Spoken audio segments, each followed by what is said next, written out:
L'atelier de gravure où j'enseignais à Dawson, il n'y avait pas de ventilation, là. Et à l'époque, on prenait encore de l'acide nitrique.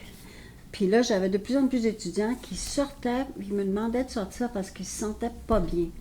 Quand je nettoyais la boîte d'aquatinque, je me mettais la tête là-dedans pour la vider. J'avais de l'asthme, pendant que je suis asthmatique, j'avais de l'asthme pendant une semaine. C'est là que j'ai dit, ça peut pas continuer comme ça. Ça n'a aucun bon sens. On va se ruiner la santé. Aussi, quand je faisais mes recherches au niveau, c'était plus aux États-Unis, mais en Europe aussi, il y avait quelques recherches qui avaient commencé. Puis c'est là que j'ai commencé, mais ça a été quand même assez long parce qu'il y avait personne ici au Québec proche qui était capable de me renseigner. C'est tout un monde, hein, qu'est-ce qui est toxique ou pas.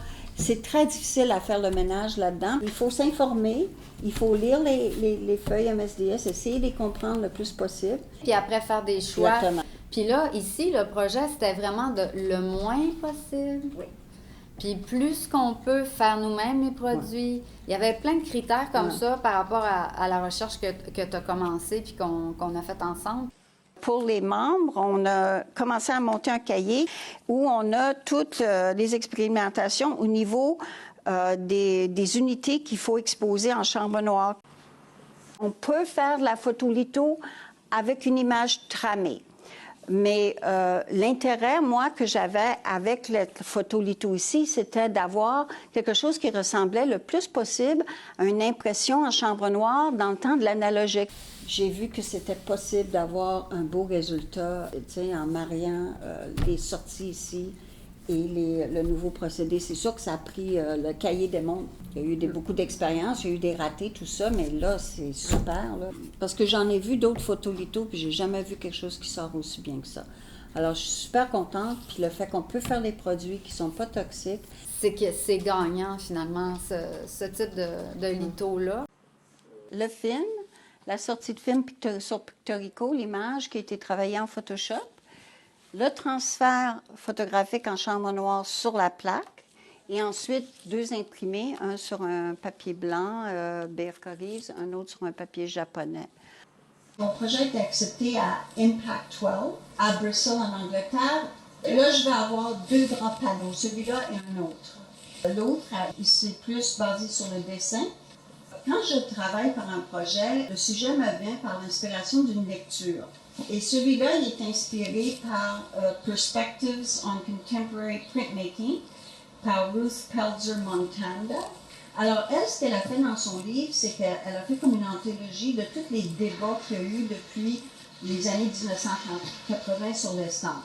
Et c'est tout le questionnement encore là qui m'intéresse, c'est le pourquoi qu'on fait encore l'estampe, le pourquoi, le comment, le où et tout ça. Et j'ai décidé d'en faire une tournure visuelle et un peu ironique.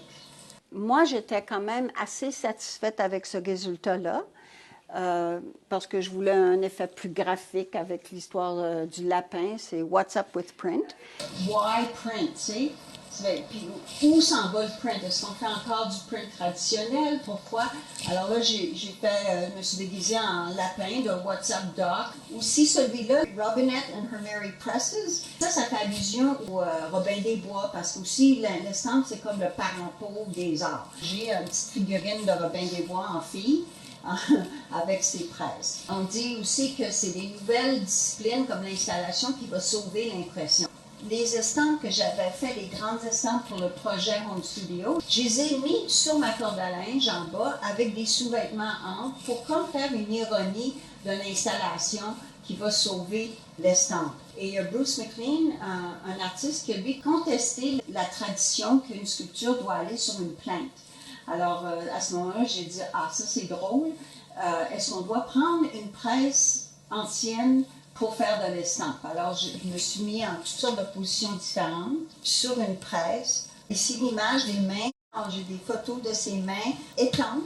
Si on veut, le dessin d'une main, la photo. Qu'est-ce qui est une estampe? C'est un dessin, une reproduction d'un dessin. Est-ce que c'est une reproduction d'une photo? Est-ce que c'est quoi au juste? Alors, je voulais jouer autour de cette idée-là.